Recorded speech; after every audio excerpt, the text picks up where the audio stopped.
Welcome back, guys, to Wise Up TV, where we are breaking down the Kiwis versus Toa Samoa. 50-0 at Eden Park. What a display by the Kiwis. I didn't expect that, but once we saw the changes for Toa Samoa, it's kind of understandable and a bit of a train wreck, unfortunately, for Toa Samoa. Look, 9 tries in total. Isako with a double. Who else? Mulatalo got a couple too, I think. 7 from 9 conversions, 18-0 at halftime. This is probably one of the best performances from a Kiwis team. Now, it's not obviously against the likes of Australia, but most Kiwi teams still have struggled in the past to really nail or get as close to a perfect game. I thought this is probably one of the best games. And surprisingly enough, the team looked really sharp and fluid, and I've got to give a lot of credit to Kieran Foran. I didn't see this from him, but it looks now that we have an actual option at hooker that could potentially go well against the Kangaroos. His service, his decision making, I think him being a half, also knowing who to give the ball to and seeing it himself, he was able to work around the ruck a little bit. Not an out and out hooker, obviously, but still enough to be able to know what to do and when to do it. I thought that was really, really cool. The way he was able to play in the middle for a good majority of 55 minutes, and by that time, the game was pretty much over. So he more than did his job. Could he have played longer? Maybe, but I thought that was the right amount of workload for him. Um, Look, statistically, 60% to 40%, 30 minutes possession to 20 minutes possession. And again, total run meters, all runs 228 to the Kiwis, 145 to Toa Samoa, 2,000 run meters to 1,200 for Toa Samoa. It's such a shame that this tournament only allows 2 games, and before you know it, they're already on their way home. And probably for them, not the best way to end off the series. I thought just everything that was gonna go wrong went wrong for them.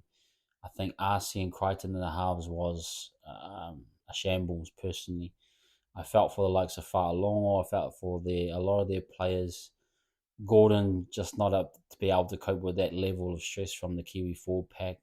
It just felt as though it wasn't going to be their night, and it's such a shame. Like I said, this format doesn't give them any opportunity to develop or grow, and they've been had 2 straight weeks of just tough games and 2 teams that are a level above, unfortunately, at the moment. Um, and it goes back again to, I think, the issue of scheduling. Guys tired after a grand final. They lost Luai. They lost a few other ones. They're in a rebuild state.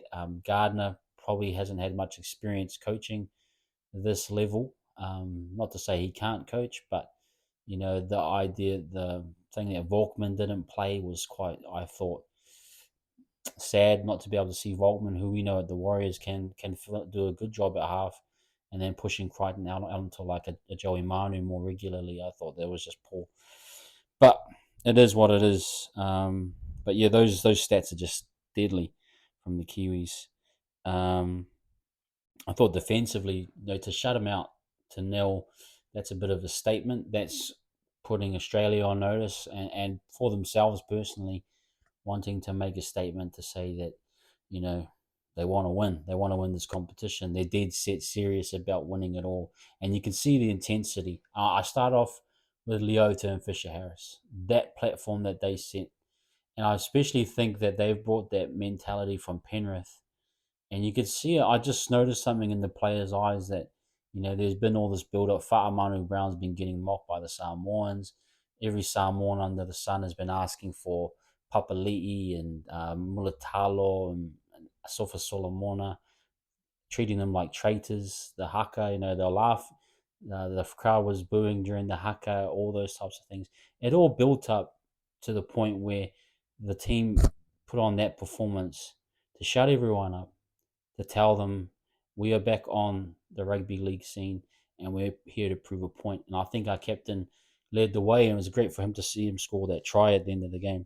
A big difference for me was CNK. The CNK and Joey Manu. The Joey Manu experiment at fullback didn't really work last year. And I think that was part of why we weren't able to really get our attack going last year. But what I do love is how they're using Joey Manu. If you see Joey Manu, he's not traditionally just playing out on the edge all the time. You see him a few times, he'll sweep in and out, going left to right or right to left. He'll be acting as that engager. He'll be act as that ball runner, that fullback at times. So it's quite interesting how Madge is using him to quite good effect. Again, opening up different parts of the field, keeping the pressure at all times on that defensive line, which I just think ultimately they couldn't handle that. I thought the timing of the substitutions were great. I thought Nas was awesome. And more importantly, I thought Neem and Thompson, those two debutants, I thought were absolutely awesome. But CNK for me, the link play, especially that first try, how he set that one up, went out the back first to Manu, got Taulangi to come in. Taulangi stuck in the middle of the ground, and Chance calls hot. Is what SJ, there must be a term they use. I've never really heard it, but if you call hot means you're overcalling the half. Works the short side on a 4-on-3, perfectly weighted pass on the outside of Tuisako, just a beautiful try. And I thought Isako's finishing was just was really awesome. The halves, I thought the halves had the right balance, and they took what was in front of them. Now our halves are very much running type halves. If you think of a Jerome Hughes and Dylan Brown, they're really good support players. I think even SJ mentioned that Jerome's real strength is in his support play. I mean, he can set up his outsides, but more importantly, he's always sniffing around, and it was good to see that try. And same for Dylan. Look at Dylan's run meters, 22 for 193 for a half. To see him really stretch out and really attack the line, I think that was awesome. The forwards were absolutely awesome. Fisher Harris 17 for 151, Leota 12 for 118. The back row is a little bit light on numbers, but they did really well running their lines. I thought both tries to Nikora and Papali'i were really nice, especially the Papali'i one. Taipei 11 for 106. Nelson 13 for 140. And same for Griffin. Name 8 for 101, 10 for 104 for Leo Thompson. Those two, I thought, held themselves to good account. Really solid. Worked hard on defense. So, it's unfortunate for Samoa. Can't really say much. They just felt like they were starved the position.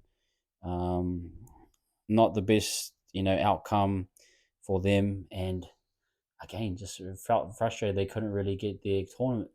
For lack of a better term, wouldn't even really call this a tournament, but felt as though they just kind of didn't really get off the ground.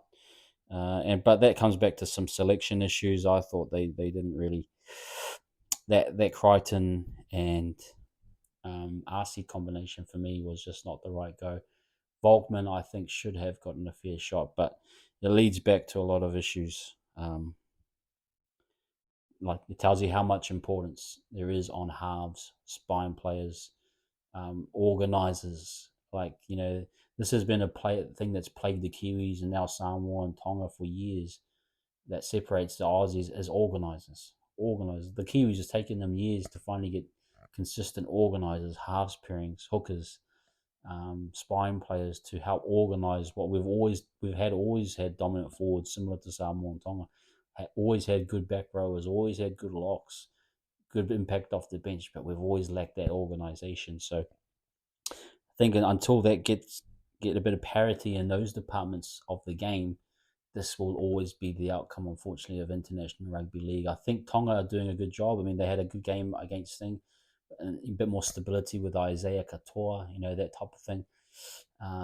So it's just unfortunate. It was a bad year. I mean, if you had Luai, I think there'd be a different story. But for Toa Samoa, you take what you can from that. Gardner, for me, he'll have to learn a lot from that and take that moving forward into next season.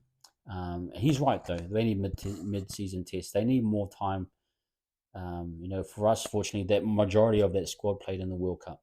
I feel for Toa Samoa, they hadn't really had much time, and then you add in some of the tough decisions for Gardner playing Crichton in the halves. That wasn't the best Toa Samoa, and I think that's where you got to look at it next year and say, what can we do to be better prepared so that we hit the ground running in whatever Pacific Championship, or if you go to England, play a three-test series, whatever it may be. That will be the big challenge. But for me, big Kiwis fan, I loved that performance. So happy with what we've done so far. I thought we were going to struggle. I thought we wouldn't hit the ground running, but the attitude is right. Finally, the Kiwis' attitude is there. It's back to where it should be, I think. And you can see that with the leadership of Fisher Harris and everyone involved. There was a clear plan to dominate and to not let up, not let anything through, to leave them to zero, even though it wasn't the best Toa Samoa team, is still not taking your mind off the job. Credit to Maguire, credit to their prep. Now they got to go to Melbourne, and for me, they got to approach this as they have to win it. If you can bang this and win this game, you still take that confidence into with Hamilton. I wouldn't take a light approach personally, but I will do a review once the team lists are out. Sounds as though the Kangaroos are gonna probably roll a few guys through like a Nico Hines. For me personally, as a Kiwis fan, I don't want to soften up. I want us to have the best squad. I want us to win, to build that confidence going into the Hamilton final. But anyway, guys, that wraps up the review. Please like, share, and subscribe. I will appreciate everyone's support. We'll continue to do the rest of the tests for the Pacific Championships. But we'll catch you later. Peace.